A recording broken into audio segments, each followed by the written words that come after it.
ডিম দিয়ে সুজি দিয়ে চিনি ছাড়া পায়েস অসম্ভব কথা না প্রিয় ভিউয়ার্স। চিনি ছাড়া আবার পায়েস হয় নাকি?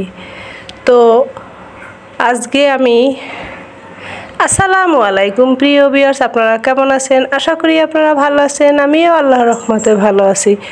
চলে আসলাম আজকে রান্না বান্না নিয়ে। তো এর প্রস্তুত প্রণালী দেখে নিন। একটা চুলায় প্যান বসিয়ে দিলাম, এর উপরে সামান্য ঘি দিয়েছি। এখন এর উপরে যা দেব, সুজি দেব। প্রিয় ভিউয়ার্স, চিনি ছাড়া একদম সুস্বাদু সুজির পায়েস রান্না করব। তো যারা চিনি খেতে পছন্দ করে না বা কোনো কারণে শারীরিক সমস্যা, তারা এইভাবে করে পায়েস রান্না করে খেতে পারেন। একদম সহজ। এই ঘিয়ের উপরে সুজিটা ভেজে নিচ্ছি অনবরত করে। চুলার জাল একদম লো হিট করে নিয়েছি। কোনোভাবে নাড়া বন্ধ করা যাবে না, তাহলে সুজিটা পোড়া লেগে যাবে। এই দেখুন, আমি ফাইন করে ভেজে নিচ্ছি সুজি। যারা আমার ভিডিও দেখছেন প্লিজ লাইক করবেন। যারা সাবস্ক্রাইব করেননি নতুন বন্ধুরা অবশ্যই সাবস্ক্রাইব করবেন। তো এই দেখুন আমি সুজিটা কিভাবে আলতো হাতে ধৈর্য সহকারে অনবরত নেড়ে নেড়ে ভেজে নিচ্ছি। হালকা একটু ব্রাউন হলেই হবে ভাজা।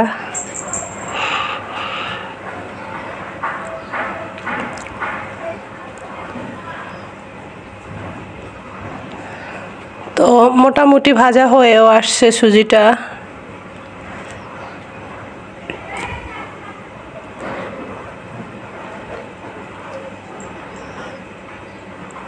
ব্যাস একদম ফাইনালি সুজি ভাজা শেষ।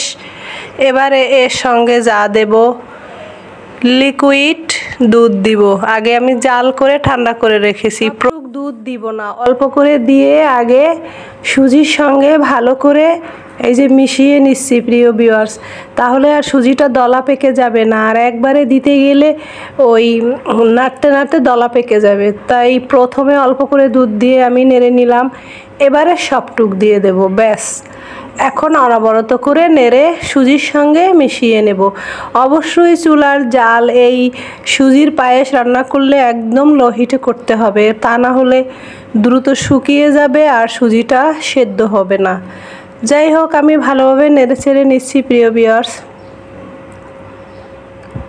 এখন এর সঙ্গে অল্প অল্প উপকরণ দেব। উপকরণ বলতে তেমন কিছু না, সামান্য, যেহেতু চিনি নাই সুস্বাদু তো বাড়াতে হবে। এই যে একটু ওই যে বিরিয়ানির সুগন্ধি আতর আছে, সেইটা দিয়ে দিচ্ছি পায়েসের ভিতরে, তাহলে খেতে একটা আলাদা সুঘ্রাণ লাগবে। অল্প এক ফোঁট দিয়েছি। এবার আবার ভালো করে নেড়ে চেড়ে দিচ্ছি। ঘিয়ের ঘ্রাণ এই মিষ্টি আতরের ঘ্রাণ মিলিয়ে খেতে দারুণ লাগবে। কারণ চিনি তো খাওয়া যাবে না। একটু লবণ দিয়ে দিলাম স্বাদ মতো।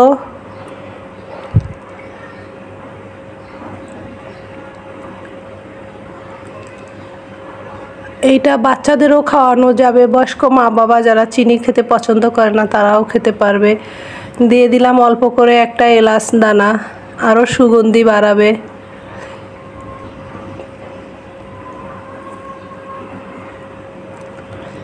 ভালোভাবে জাল পেয়ে ফুটে উঠছে। আমি বারবার নেড়ে দিচ্ছি, কোনোভাবে যেন পোড়া না লেগে যায়।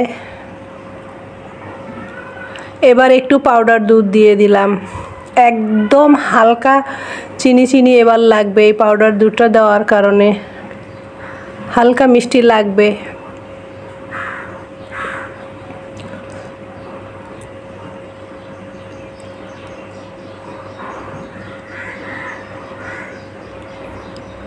তো ভালোভাবে নেড়ে চেড়ে চেক করে দেখছি সুজিটাও সেদ্ধ হয়ে আসছে একদম শেষ পর্যায়ে এই সুজির পায়েস।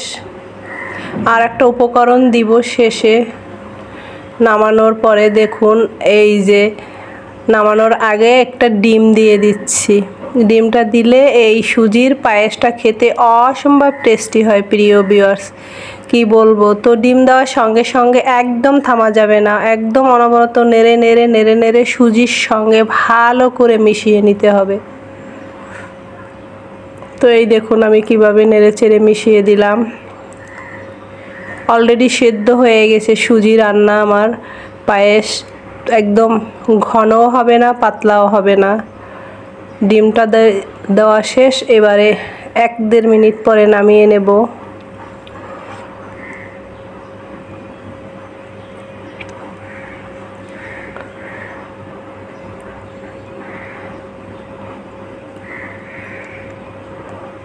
দারুণ সুঘ্রাণ আসছে। ডিম, মিষ্টি আতর, ঘি, এলাচ দানা মিলিয়ে পায়েসটা খুবই সুস্বাদু। ফাইনাল দেখলাম একদম ঠিকঠাক হয়েছে। এবার নামিয়ে নেব। আর এর সঙ্গে আরও একটা উপকরণ দেব একদম শেষে। এই দেখুন কতটা সুন্দর হয়েছে, না ঘন হয়েছে আর না লিকুইড। ফাইনাল লুক এই যে আমার আজকে সুজি দিয়ে ডিম দিয়ে দারুণ একটা পায়েস রান্না করলাম প্রিয় ভিউয়ার্স। এখন এর উপরে সামান্য কিছু আম দিয়ে দেব। এখন আর কি চিনির দরকার হবে? সব রকম দেওয়াতে হালকা মিষ্টি তো হবেই। তো আজকের এই অবধি রান্না। ভালো লেগে থাকলে লাইক করবেন প্লিজ। ফিরে আসবো পরের দিন আপনাদের সুস্বাস্থ্য কামনা করে। আজকের মতো বিদায় নিচ্ছি। আল্লাহ হাফেজ।